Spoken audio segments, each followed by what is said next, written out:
today's podcast, we focus on coaching Generation Z, honor the relationships. It's the title of a book by our guest today, Brian Polian, the special teams coordinator at Notre Dame. Coach, it's great to have you here today.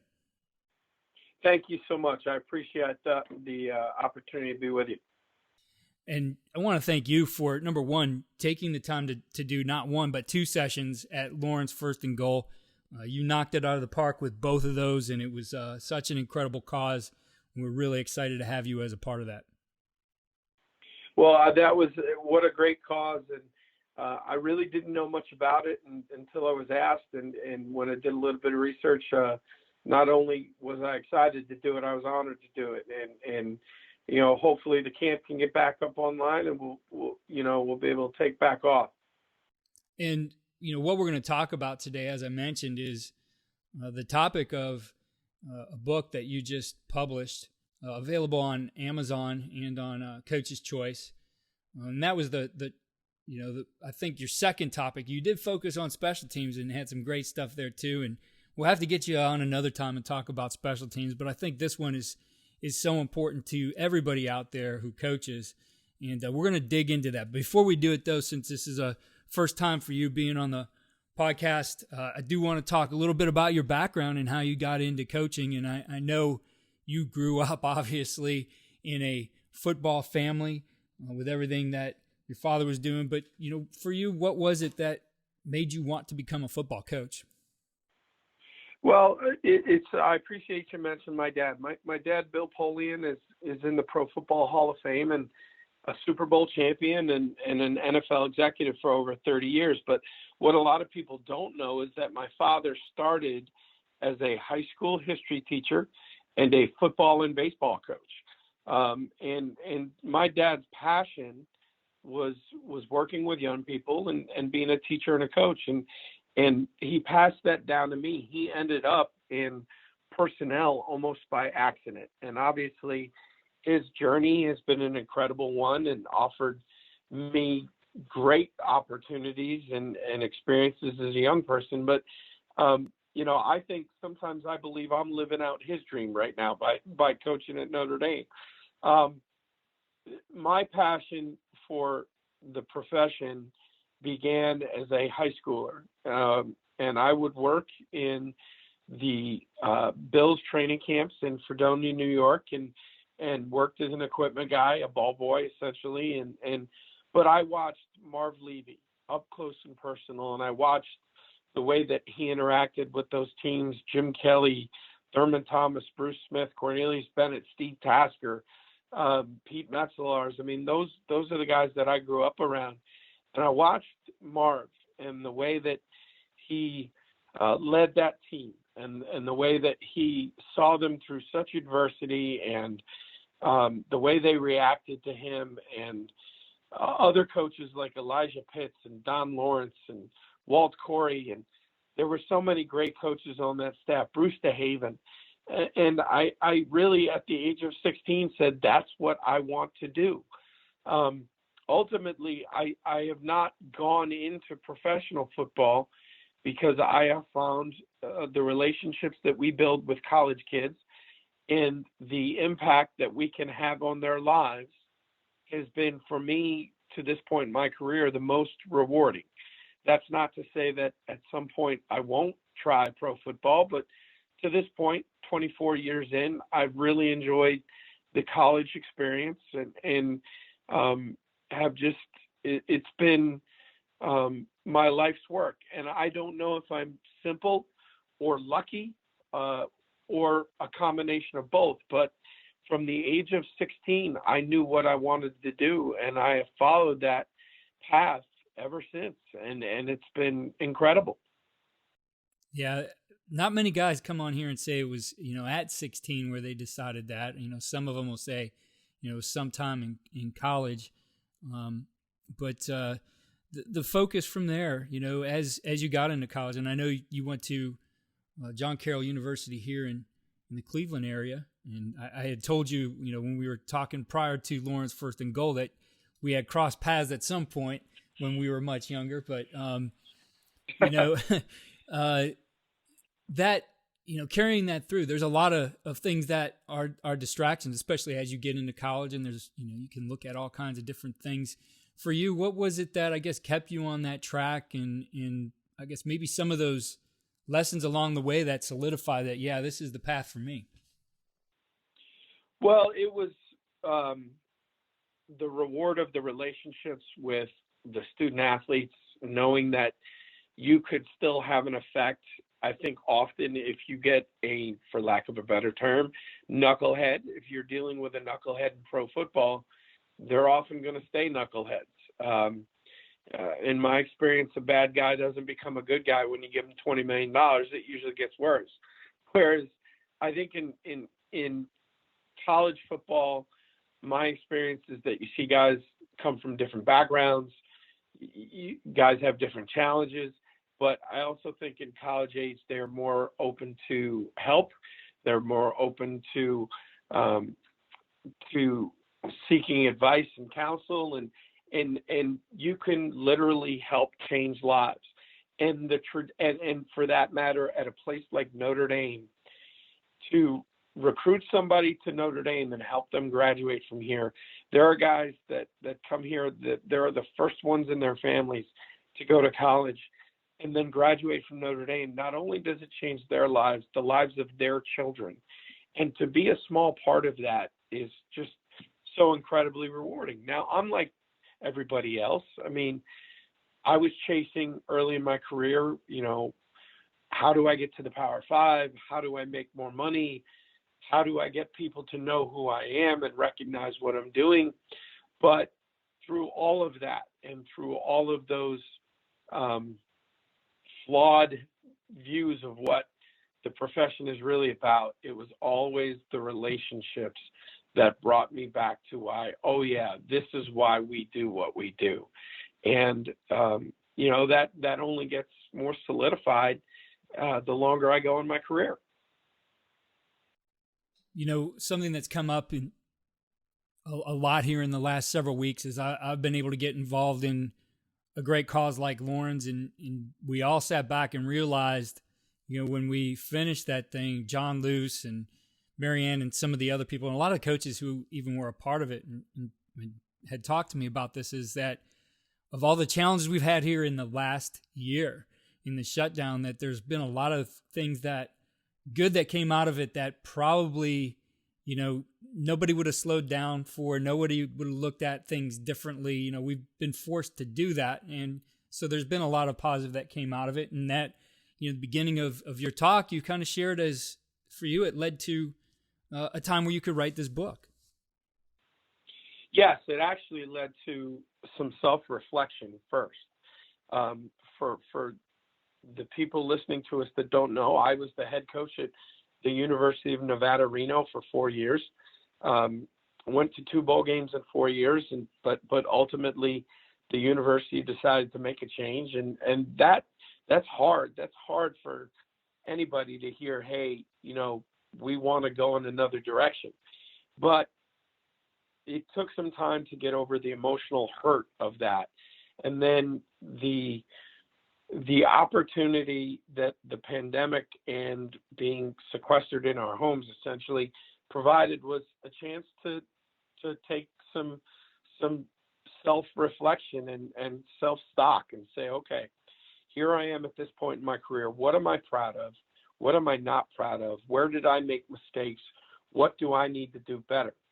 And that led to conversations about, what, I needed to do a better job of building bridges and connections and building more meaningful relationships with the players that I coach. And as I explored that, both from my own point of view and experience, and then researching and talking to other people, it really became, it started as, this is going to be a clinic talk that I believe in. Like, if I get the opportunity to talk to other coaches, and no matter what the level, I want to make a point of spending some time on this because it's important. And then as I built the clinic presentation, I really discovered, this is the outline of a book. And my dad, Bill, and my beautiful wife, Laura, both said to me, hey, listen, you're used to going 1,000 miles an hour for 24 straight years. You know, you'd be going spring recruiting and spring football right now and all these things. You're never going to have this time, this opportunity again. Why don't you take on this challenge and try and write the book? And I did. And it went through some variations, obviously.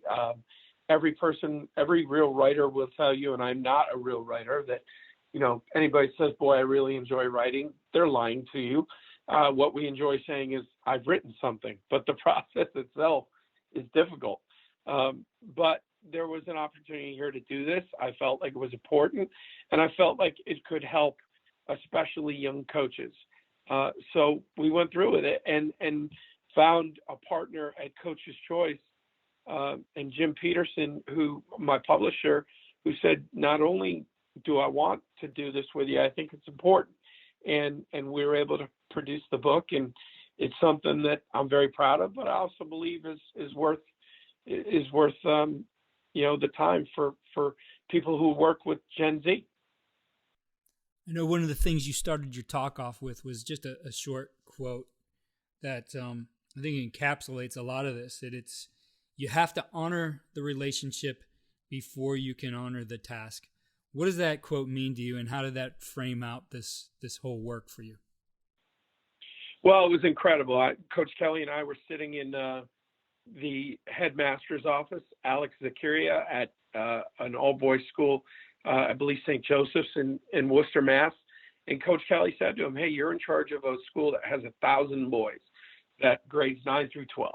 What can you tell us through your years of experience that will help us in what we do? And the quote was tremendous. It was, hey, the one thing I've learned here is that you have to honor the relationship before you can honor the task.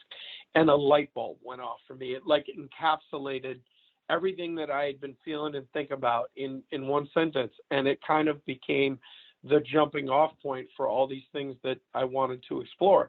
And it is true. And look, it's not, I don't think it's a new concept either. I mean, my dad and his generation was always talking about, players have to know you care before they care about how much you know, which is essentially saying the same thing. But that with Generation Z, with this group we're working with right now, if we don't try to find common ground, if we don't reach out to them and build those relationships, we cannot effectively teach them. And in the end, no matter what your motivation for coaching, even if you say, I'm not a warm and fuzzy guy and that's not important to me, well, if you're pragmatic and you want success, then this has to be you have to work on relationships, because in the end, that's just going to help your players learn and perform better. And that's what, that's what we're trying to get them to. We're trying to help them be the best versions of themselves. And I know, as you talked about how this was all, compiled, this wasn't just Brian Polian's ideas. There was research that went into this too, that, you studied a lot of different things. You looked at different books, different studies. How much time did it take you on the research as you were working on putting this together? Oh, in fits and starts, it took a couple of weeks, just in terms of getting into the academic side of it, making sure that if I was using a quote, that I was citing it from the right study, using statistical information to make sure that I was that I was citing the right studies, all those things. And then frankly, there was a lot of conversations with other coaches, and really, I think in one of the most important parts of the book, where we talk about building bridges and the dynamics of diversity and inclusion. I'm a 46-year-old white man trying to find common ground with often 17 and 18-year-old African-American males, at least in football. And to ignore those dynamics would have been silly, but then for me, I can't speak firsthand about what it's like to be an African-American student athlete on a college campus. So I took the time to talk to current student athletes we had recruited, African-American coaches. I asked Tony Dungy to proofread that chapter for me. So, and trust me, I'm not saying I got everything right, but I did want to make sure that the information that we were sharing was accurate and spoke to real life experiences from people that had relevant point of views. Yeah, and it is something that you think back to. June and July, I was having some of those same conversations with coaches, diverse racial backgrounds on the podcast. I know I had a PhD on from Denver, and just talking about the dynamics of diversity and inclusion, and obviously came to the forefront of everybody's mind, and really thinking about how we've been affected one way or the other in the past. For you, how did you, I guess, frame that out, right? That idea that we can't ignore navigating through race within the dynamics of the relationships that we have with our student athletes.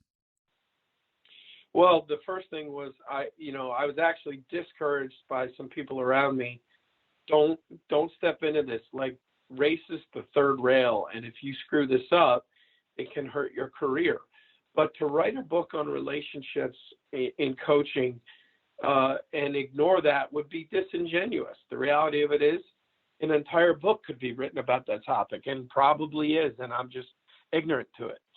But I also understood that, hey, there have been points in my career where I just haven't done a very good job of understanding somebody else's perspective.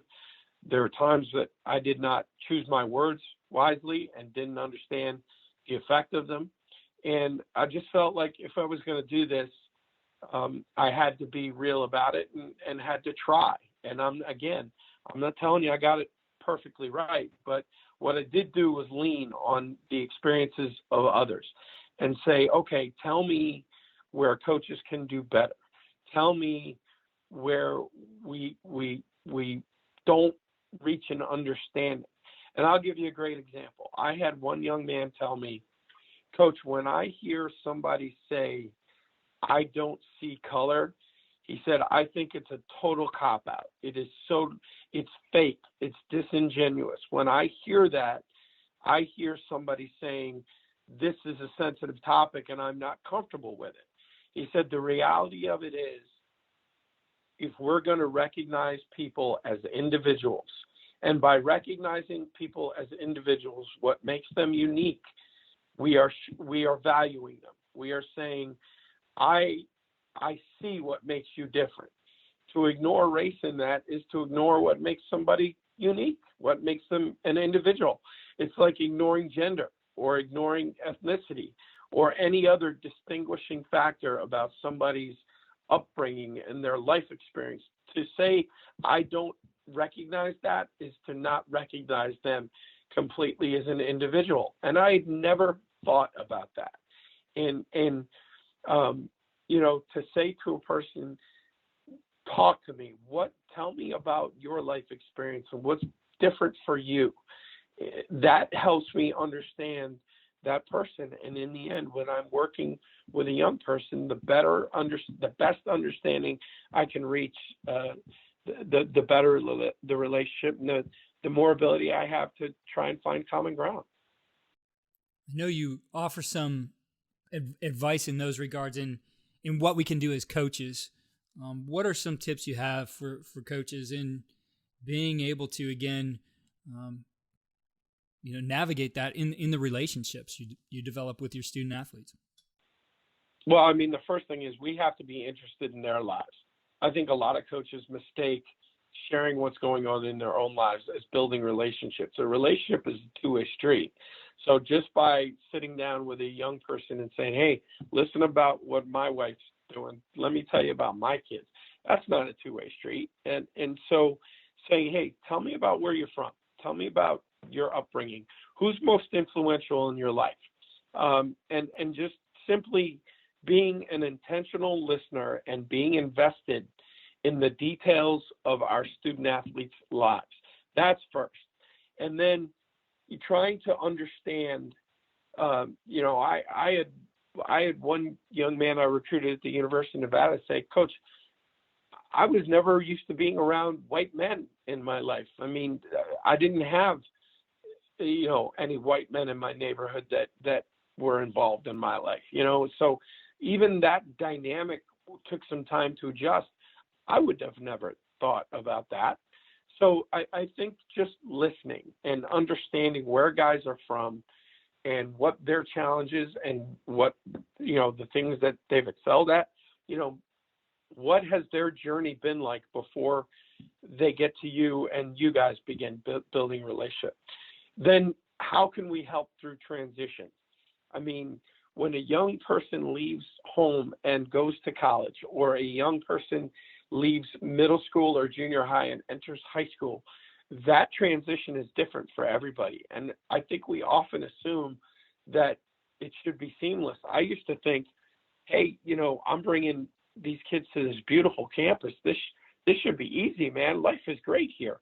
Well, we have no understanding that sometimes bringing a kid 2,000 miles away from home onto a college campus is like bringing them to a foreign country. I mean, we have to provide support through those transitions, even to the point it's like, okay, if you have a confrontation or a disagreement in the dorm, this is how we deal with it. Like, we have to provide support through these transitions. And another way is being mindful of the words that we choose and understanding what a microaggression is. And I never thought about those things. I never understood the definitions of those terms. And I've had a guy tell me, hey, words matter. And if you choose the wrong words, that has an effect. And we need more coaches, no matter who they're dealing with, to do a better job of thinking about what they want to say and choosing their words wisely. And those are just a couple of examples that, we talk about in the book. I know, kind of going back to the beginning of this, maybe something we skipped over for you, it was early in your talk. You talked about self-determination, right? And I think understanding what we're trying to encourage in our student athletes, what they need to develop into, that's a big part of it. And that's, obviously true at those younger levels, but even into college and beyond that, right? Still developing where they want to be, where they want to go. And, football, of course, being an incredible vehicle to help with that and an example for them to be able to get some of those things out of it. Could you talk to us about some of those things you learned about self-determination? Yeah, ultimately, as parents, as teachers, as coaches, if we can help guide young people that we work with towards self-determination, where they feel in complete control and they are self-motivated and intrinsically motivated, if we can help bring them to that point, then that's really special. That's the point of why we do what we do. Self-determination is a theory that was developed by two psychologists, and in the book I reference them. Unfortunately, off the top of my head, I should be better, but I can't recall their names.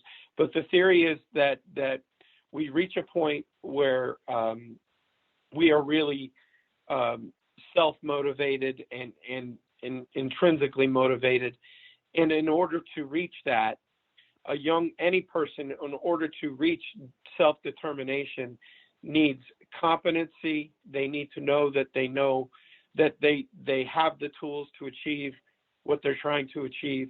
They need autonomy, knowing that, hey, I'm in charge of my own journey here. I'm going to set my own goals. And then they need relatedness.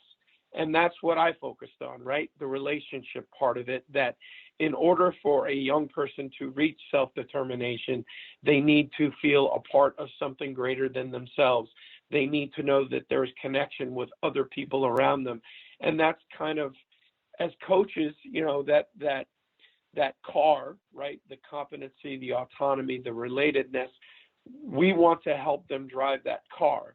But in the book, I focused on the topic of relatedness, because that was the one part that spoke to me. When we look at all this, we talk to coaches all the time, successful ones, and they all point out the importance of relationships. And really, it's not just our profession. I think our profession, those things are a lot clearer because of some of the physical aspects of what we're asking our players to do and how they perform. And of course, whether that's underneath the Friday night lights or the Saturday afternoons or Sundays, it's on display, right? Your work is on display for others to see, really like no other profession. And when you look at this, though, the two things, you say relationships are the reward, but also relationships lead to winning. For you, what's the connectedness between those two things? Because I agree. I don't think you look at one without the other. I don't think you get to winning without having some of those relationships. I mean, you might get all the right people in place, but ultimately, if you're going to win on the biggest stage, it's because there's a bond that's developed there. Well, I think the first thing I'll tell young coaches when they say, look, there are some guys that get into the profession because they want to be called coach. There are some people that get into the profession because they think they can get rich. And look, I mean, we're in NFL hiring season right now. Guys are signing contracts for tens of millions of dollars. The highest levels of the profession, you can earn a great living, and certainly I earn a great living. There are some guys that just want to show off bowl watches and conference championship rings, but in the end, those are not the true rewards of the profession. The true reward of the profession is my relationship with somebody like Kyle McCarthy, who I recruited from Youngstown, Ohio, was the last player we signed in our first class here in 2005 at Notre Dame with Charlie Weiss. And now I've watched Kyle have a great playing career, had a cup of coffee in the National Football League. He now works as a representative in the sports industry and works with me. And so that relationship, that friendship, that love I have for Kyle and his family and this journey that we've been on together for over 15 years, that's the reward for what we do. It's not the paycheck. It's not any recognition that you might get on Twitter or 24/7, because all that stuff is fleeting. It comes and goes. There's a flavor of the month, in every recruiting cycle. But my relationship with Kyle and his now beautiful wife and their family, and getting to be a part of his life and his journey, that is the best part of what we do. Now, how does that relate to winning? When you choose to invest in your people that way, you're going to end up with, when we stop chasing paychecks and we stop chasing mentions on social media and public recognition, and we pour our energy into the relationships that we build with the young people we're honored to work with whom we work, I should say. My father would kill me if I ended the sentence in a preposition. When we invest in those relationships, winning is the byproduct. I truly believe that when you have a relationship-driven program, that it will achieve at levels beyond its talent. And that has been a shift in my thinking over the last 4 or 5 years, but it's something that I truly in my heart believe in. I know you talk about the building blocks of relationships, and briefly, if you would, I do want people to go out and get this book because I think it's an incredible resource. But the building blocks of relationships, you boil it down to 4. What are those? Well, it's trust, it's time, it's respect, and it's love. And we just kind of explore those things, but it starts with time. The single best gift we can give another person is our time. And if we are going to invest in our student athletes and their futures and building relationships, then we need to make that important, and we need to give of our time. And there are so many different ways that we can do that. In terms of trust, my wife likes to say trust is built in drops, but can be lost in buckets quickly. But it takes time to build trust. And again, we have to be honest, and that's not always easy. Coaches don't think about that. It's not easy to tell somebody, hey, in the end, you may not be good enough to start here. Or, hey, here are the places that you fall short. And it's not easy to tell somebody that, but, we see it all the time. Like I referenced Hard Knocks, the great series on HBO where they go inside training camp with an NFL club. But how many times do they show a head coach releasing a player? And he says, hey, man, I really believe you're good enough to play in this league. Just it doesn't fit here. There are times that statement's true, but there are a lot of times that it's not. But it's just easier to tell a guy, hey, you're good enough. It just didn't work out here, as opposed to, hey, out of respect to you, I'm going to tell you the truth here. And the truth is you're probably not good enough to play in this league and ought to start thinking about what your life is going to look like after football. That's a hard conversation to have. But if guys are going to trust us, they got to know that we're going to tell them the truth. They got to know that we're going to be, at our best during critical moments. In order for our players to trust us, they got to know that we're going to be accountable.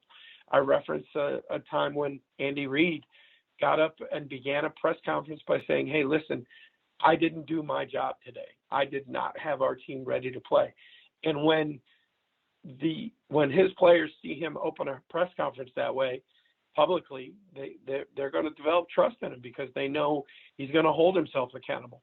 I talk about love, and I think love is a really important thing that needs to be addressed. There's this thought that love is an emotional state of being, right? I'm in love with my wife.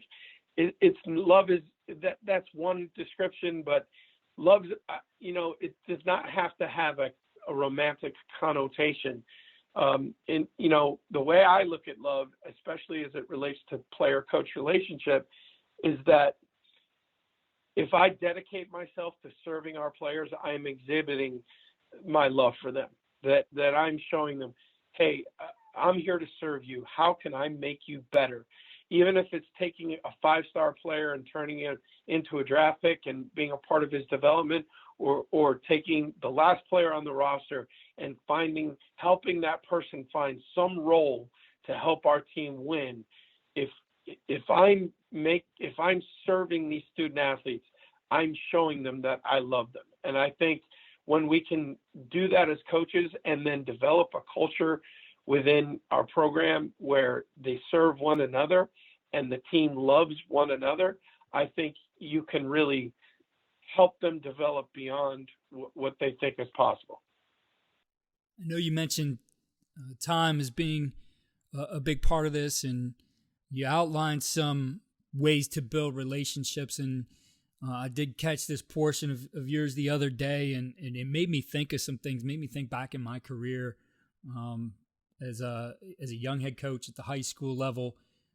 I realized, the coaching staff I was on, and I was an assistant before it, that we were missing out on a lot of opportunity to, time where we could be building relationships. And we had to walk not too far, I don't know, 400 or 500 feet to our practice field. So it was a little bit of a walk. There were these golf carts there, and, it used to be to bring equipment over, but I found more and more of the coaches would just ride the golf cart over and the players would walk. So there's that 5 minutes there. There's that 5 minutes back, before and after practice, and coaches not taking advantage of that opportunity. And we had this, at this high school, beautiful field house. And, I really kept emphasizing to them, like, guys, don't come back and sit in the office here and, start watching film right away of our players in the building. Let's get out there. Let's talk to them, sit in the team room and talk to them as they come through, or sit out, on the short wall by the entrance and, engage guys there. But like, let's not come back in here till this building is empty. This is part of what we need to do. And, I remember getting frustrated with it. And at one point I told one of our equipment managers, like, hey, managers only ride these back. And when you get back to the office today, go put all of the chairs in the coach's office in the equipment room and lock the door for me. To make my point, right? Probably wasn't on the coach relationship side, maybe not the best thing to do there, because I know I made some people angry. But I mean, that point that, we have all these little times that maybe we take for granted, that it's the little things here and there that start to build those relationships, the little interactions. When you step outside of, just the X's and O's and you can talk to somebody, those are huge opportunities. And it's just like reps in practice, right? Those little moments build up over time and build a relationship. There's no doubt. And we don't think about those opportunities. I mean, think about any of us who've coached know that, there's a tendency during run and stretch, hey, I'm going to sit in the back and swirl my whistle here and take a mental break. And then you watch the guys that are walking up and down the line and dapping a guy up or patting him on the butt. And look, we don't have to be coaching ball at that point. I mean, often the best guys aren't. It's just, let's talk about the music that's playing. What's going on in life? How's school? Tell me about your family. I used to think that the locker room was a sacred space for the players, that the coaches really should not go in there. And I've really changed my thinking on that. I mean, I will go down into our locker room here at Notre Dame 20 minutes before my meeting on a weekday and just hang out and be around the guys and just sit and listen and laugh. And you learn so much about who's got a great sense of humor and who's got influence in the locker room that you never thought did. And you listen to them talk about the trials and tribulations of being a college student. And it's fun and it makes me laugh and it helps me get to know them better. And I know that they appreciate when guys are in there. And there's a time and a place to give them their space, but there's also connections that can be made by being with them. And I've really changed my thinking on a lot of those opportunities. Yeah, definitely. I think you point out a big one there, and it's a pet peeve of mine, and I'll watch practices. I'll watch, teams warm up in games, and seeing the coaches throw the ball around and interacting with each other just drives me crazy. That's a great time, during stretch and warm up to be working with them. And for me, I was at Baldwin Wallace, your crosstown rival in college, as the offensive coordinator. And, I would go at that time. I was very intentional about the relationships on the offensive side of the ball and everybody in our room. But, I'd use that time to go across. We'd kind of stretch on opposite sides of the field, and I'd be talking to the defensive players there, right? I wanted to make sure, we're all in this together. And I'd tell my assistant coaches on offense, like the same thing, like for you guys, some of you never get out of your room, go over and talk to the offensive lineman during stretch, right? Like just an incredible time to, again, build those relationships. And what's that 5 or 10 minutes a day, those 2 periods a day over the course of the season pretty much adds up to a lot of hours, right? No, there's no doubt. And those are touches and those are opportunities that we can't waste because they do pay dividends. And for me, specifically as a special teams coordinator who deals with so much of the roster, I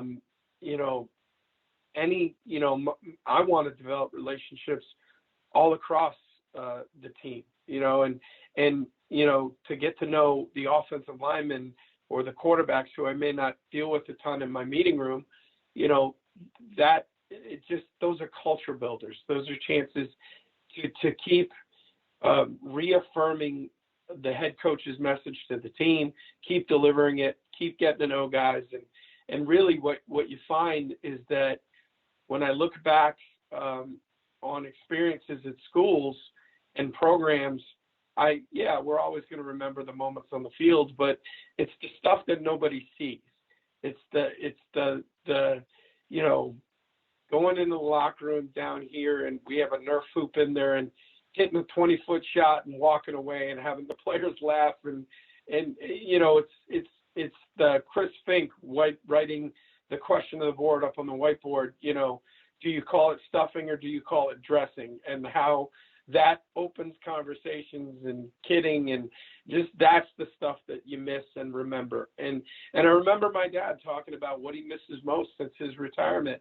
And it's not Sundays. It's riding the bus with the coaches and the players. And it's I say all the time, it's been 20 years since there's been a Thanksgiving that I didn't go to practice. Like, that's part of my Thanksgiving, is spending that morning with a football team. And those are the things that I value the most and will miss the most.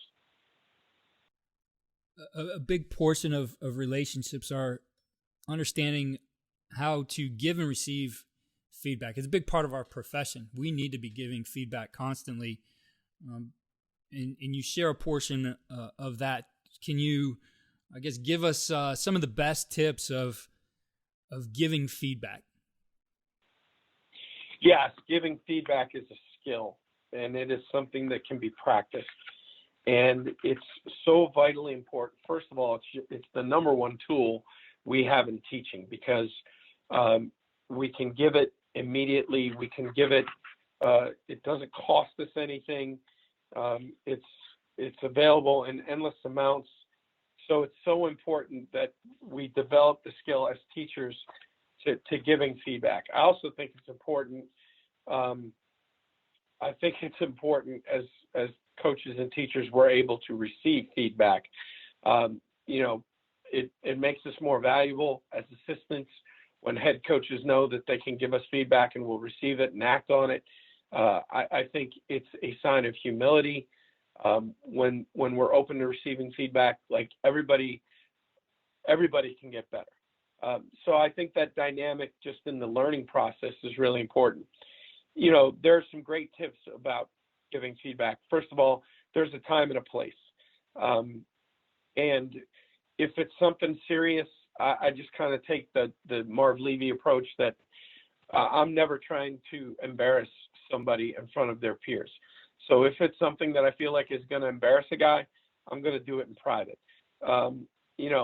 Now that's not to say we can't make a correction on the field and you get a guy going, but ultimately, we're not in the business of trying to embarrass guys.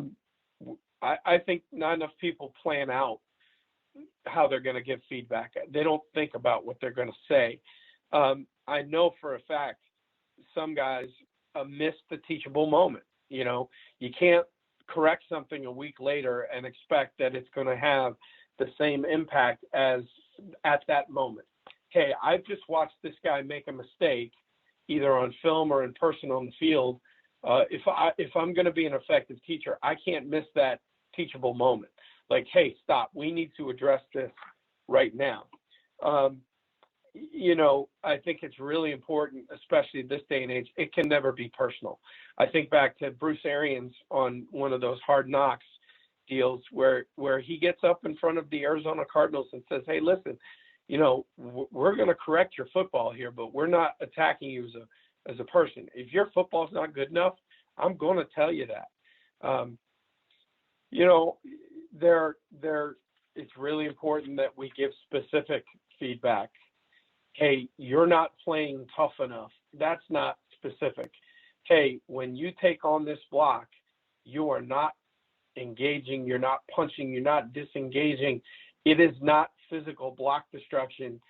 And here is how we are going to fix that. Not only are we specific about what needs to be corrected, we're going to give an action plan as well. And then lastly, and I think most importantly, and this is a mistake, we can never speak for other people. We can't, hey, the coaches don't think you care about football. Like, that is such a almost cowardly statement. Like, hey, I'm speaking for myself. This is what I observe, and I'm going to own it. I'm not going to speak for somebody else. And I think when we're dealing with young people too, something that I would always do as a head coach, if it was going to be a difficult conversation, or for that matter now as a coordinator, if it was going to be a difficult conversation, I wanted a third person in the room so that there was never a, hey, this is what I said, this is what I heard. And the other thing was, all right, now repeat back to me what you heard me say. What is it that you heard me say, so I could hear that person reframe to make sure that something wasn't getting lost in the translation. Coach, I know a big part of this is translating all of this to coaching Generation Z.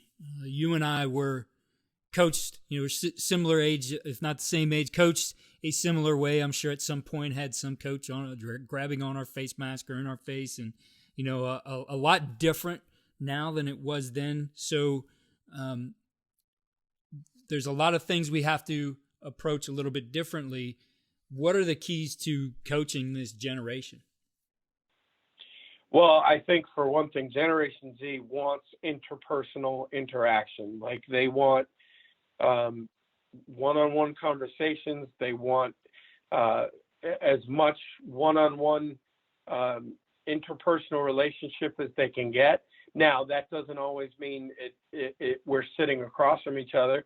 And this group will have a very serious conversation with you via text and not think twice about it. Like, to them, that's not unusual at all. I think that, they expect us to listen. Their parents have been hanging on their every word.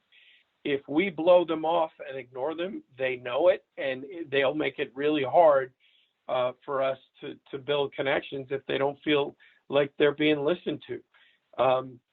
They want a specific type of learning environment. I mean, they want structure in the classroom, in the meeting room, on the field. They have a shorter attention span, so we need to be efficient as teachers. We need to keep it exciting. We need to be different. It can't be the same thing over and over again. They want customized teaching. I mean, we all grew up with that coach that was, on Tuesday, this is what we do during individual. On Wednesday, this is what we do. Like, that's not going to work with Generation Z. They want to know, all right, this is where I'm struggling, and this is how coach is going to help me get better. They're about technology, and this is an area that I've had to improve. Like, how can I change up my presentations?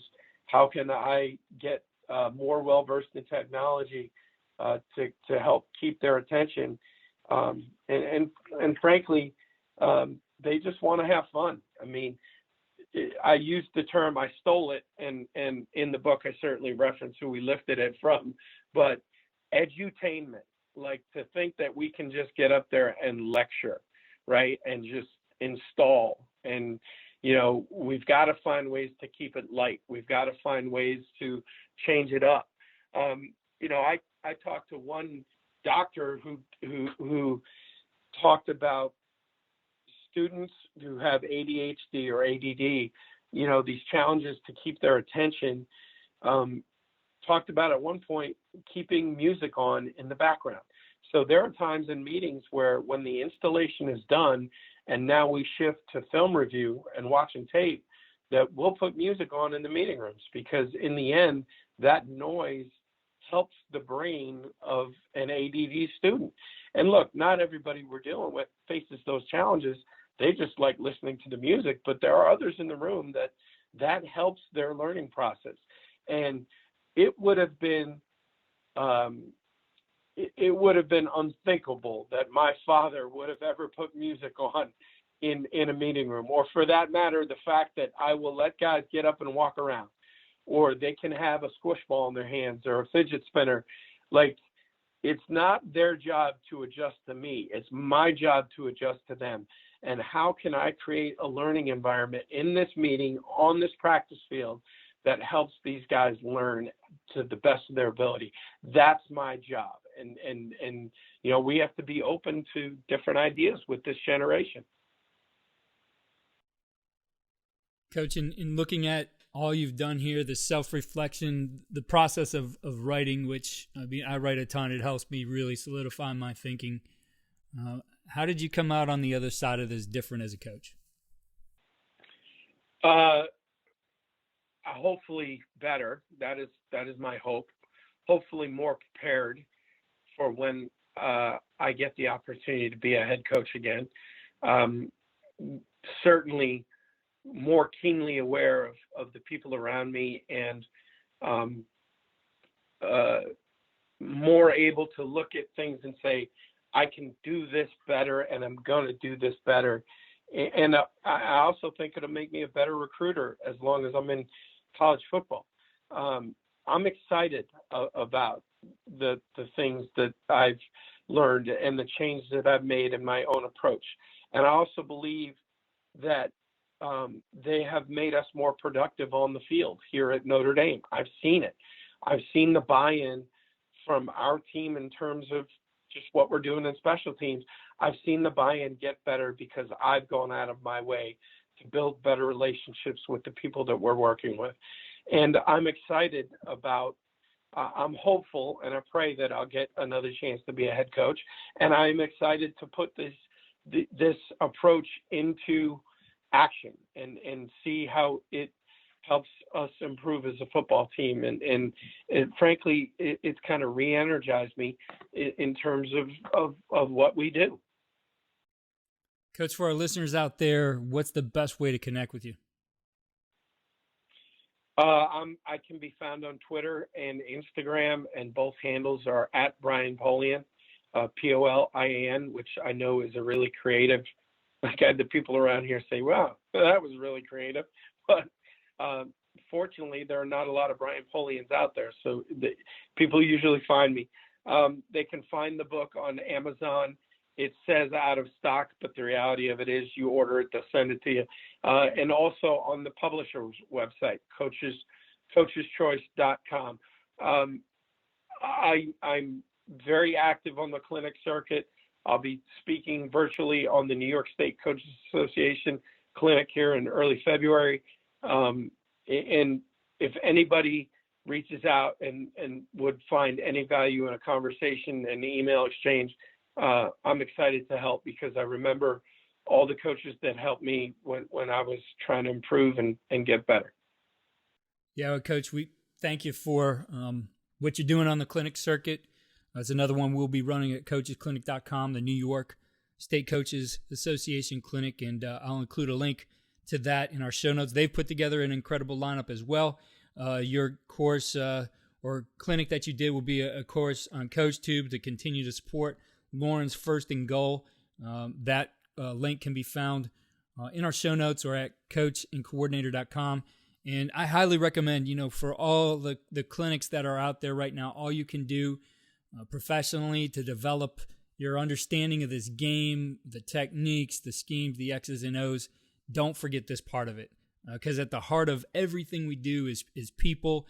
And Coach, what you've put together here, I think is definitely needed, and I think will help coaches along the way. So thank you for doing that. Thank you so much for allowing me to come here and talk about this stuff. And I'm very, very grateful. Thank you again for listening to the Coaching Coordinator Podcast.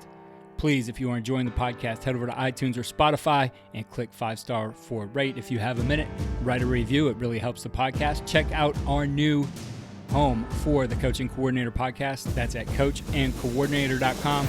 And follow me on Twitter at Coach K. Grabowski.